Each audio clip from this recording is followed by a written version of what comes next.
Good morning student. मैं आपकी Hindi teacher सुधा रानी हूँ। बच्चों, पिछली कक्षा में हम लोग लालच बुरी बला है कहानी पढ़ रहे थे। तो बच्चों, हमने उसमें देखा था कि जब वे अपने ऊँटों को की ये खुर्जियों में बहुत सारे बहुमूल्य रत्नों को लेकर और फिर दूसरे कमरे से उसने मरहम की डिबिया भी फकीर ने ले ली।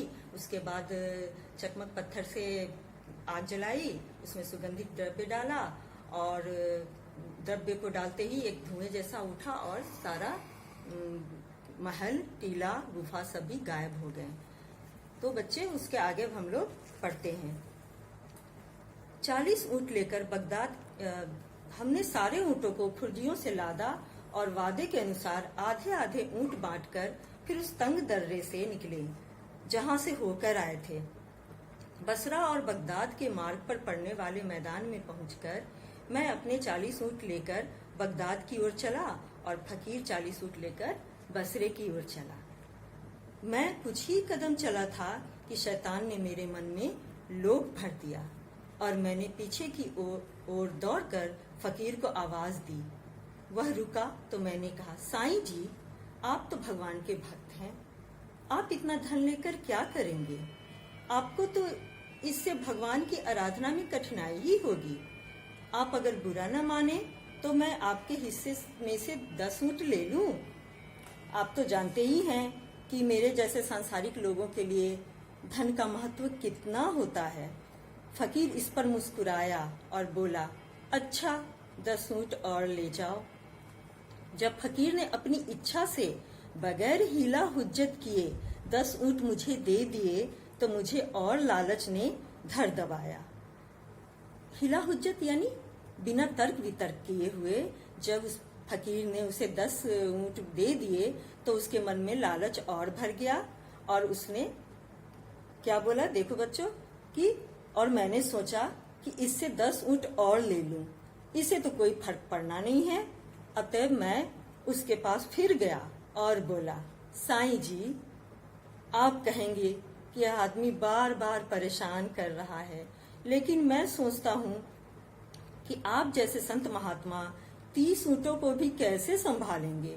इससे आपकी साधना आराधना में बहुत विघ्न पड़ेगा। विघ्न मतलब रुकावट आएगी। इनमें से 10 ऊँट मुझे और दे दीजिए। फकीर ने फिर मुस्कुराकर कहा, तुम ठीक कहते हो, मेरे लिए 20 ऊँट ही काफी है। तुम 10 ऊँट और ले लो। 10 ऊँट और लेकर मैं चला, किंतु मुझ पर लालच का भूत बुरी तरह सवार हो गया था। या यह समझो कि वह फकीर ही अपनी निगाहों और अपने व्यवहार से मेरे मन में लालच पैदा किए जा रहा था। मैंने अपने रास्ते से पलटकर पहले जैसी बातें कहकर और 10 ऊँट उससे मांगे। उसने हंसकर यह बात भी स्वीकार कर ली और 10 ऊँट अपने पास रखकर 10 ऊँट मुझे दे दिए। किंतु मैं अभागा इतने से भी संतुष्ट नहीं हुआ। मैंने बाकी 10 ऊँटों का विचार अपने मन से निकालना चाहा, किंतु मुझे उनका ध्यान बना रहा। मैं रास्ते से लौटकर एक बार फिर उस फकीर के पास गया और बड़ी मिन्नतें करके बाकी 10 ऊँट भी उससे मांग लिए। वह हंसकर बोला, भाई, तेरी तो नीयत नहीं भरती।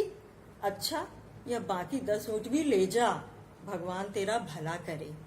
सारे ऊँट पाकर भी मेरे मन का खोट ना गया। मैंने उससे कहा, साईं जी, आपने इतनी कृपा की है तो वह मरहम की डिबिया भी दे दीजिए जो आपने जिन्नों के महल से उठाई थी। उसने कहा, मैं यह डिबिया नहीं दूंगा। अब मुझे उसका लालच और हुआ। मैं फकीर से उसे देने के लिए हुज्जत करने लगा।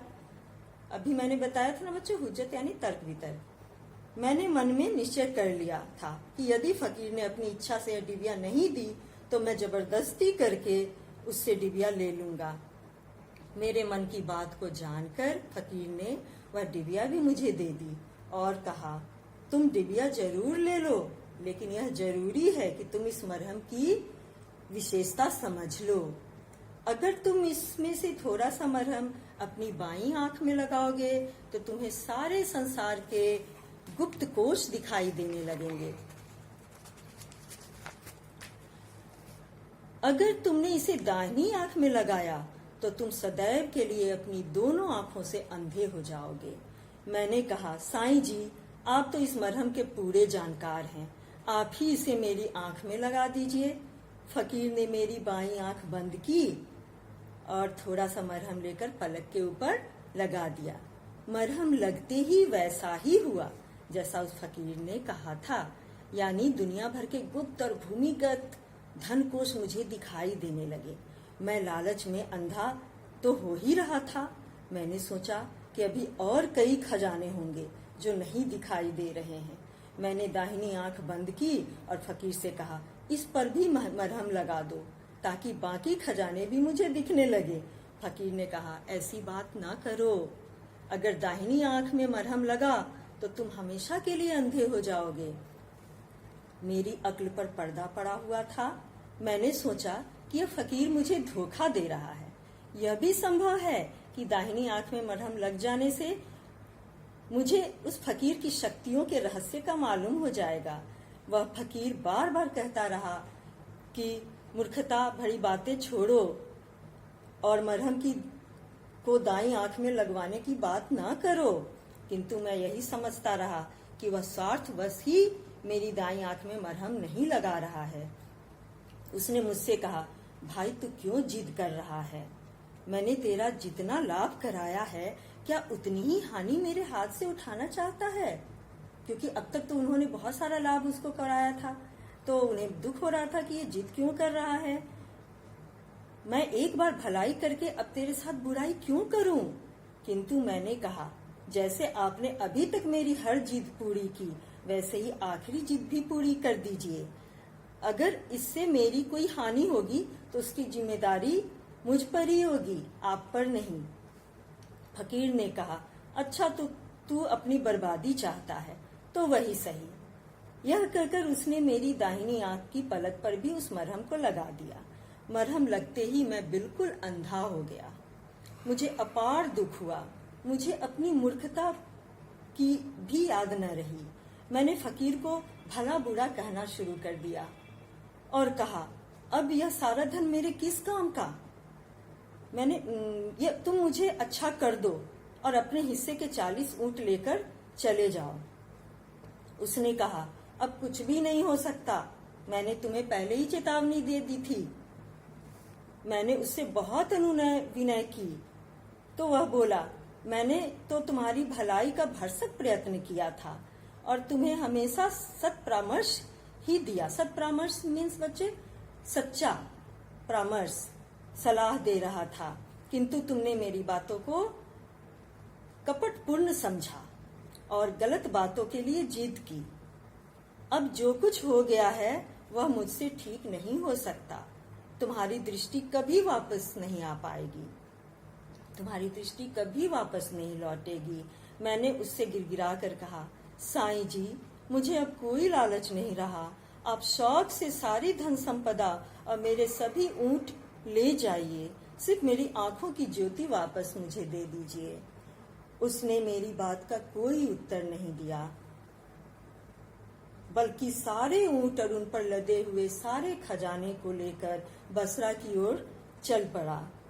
ऊंटों के चलने की आवाज सुनकर मैं चिल्लाया, साईं जी, इतनी कृपा तो कीजिए कि इस जंगल में इसी दशा में न छोड़िए। आपने अपने साथ मुझे भी ले चलिए।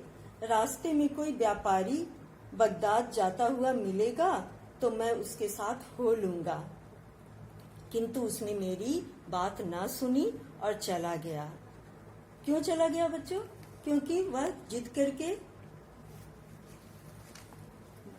किया था, जिस कारण उसे यह कष्ट भुगतना पड़ रहा था। अब मैं अंधेरे में इधर उधर भटकने लगा। मुझे मार्ग का भी ज्ञान न था कि पैदल ही चल देता। अंत में थक कर गिर गया और भूख प्यास से तड़पने लगा। सौभाग्य से दूसरे ही दिन व्यापारियों का एक दल बसरा से बगदाद को जाते हुए उस मार्ग से गुजरा और लोग मेरी हालत पर तरस खाकर मुझे बगदाद ले आए। अब मेरे सामने इसके अलावा कोई रास्ता नहीं रहा कि मैं भीख मांगकर पेट पाल लूं। मुझे अपनी लालच और मूर्खता का इतना खेद हुआ कि मैंने कसम खा ली कि किसी से भीख नहीं लूंगा। उसकी दर्द भरी कहानी सुनकर खलीफा ने कहा, तुम अपनी हालत के लिए खुद जिम्मेदार हो, अल्लाह तुम्हें माफ करे। अब तुम जाकर सारी भिक्षुक मंडली को अपना वृतांत बताओ, यानी दुख भरी दास्तान बताओ, ताकि सभी को मालूम हो कि लालच का क्या फल होता है। अब तुम भीख मांगना छोड़ दो, मेरे खजाने से तुम्हें हर रोज 5 रुपए मिला करेंगे और यह व्यवस्था तुम्हारे लिए जीवन भर के लिए होगी। बाबा अब्दुल्ला ने जमीन से सिर लगाकर कहा, सरकार के आदेश का मैं खुशी से पालन करूंगा।